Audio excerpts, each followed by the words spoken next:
And a statue of Star Spangled Banner writer Francis Scott Key has been vandalized in Baltimore, Maryland. Here's One America's Eddie McCoven with more on residents' reactions. I think it's horrible.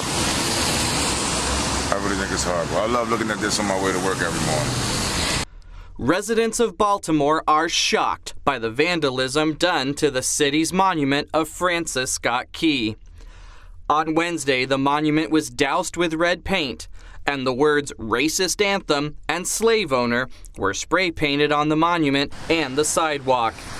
This comes amid ongoing defacing and removal of historic monuments around the nation.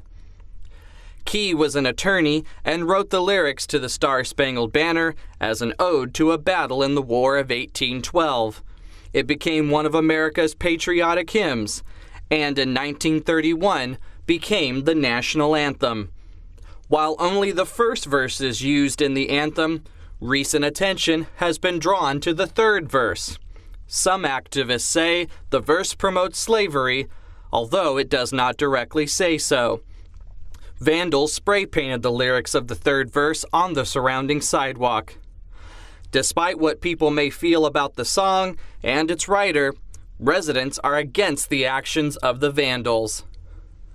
I think that it sends a bad message overall that it's okay to desecrate monuments in the public square, which may not be directly pointing at we glorify slavery.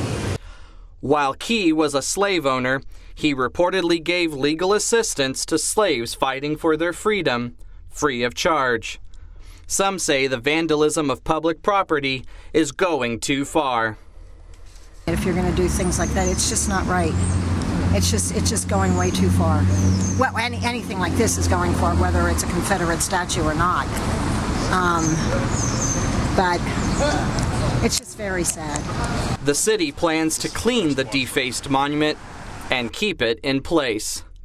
Eddie McCoven, One America News.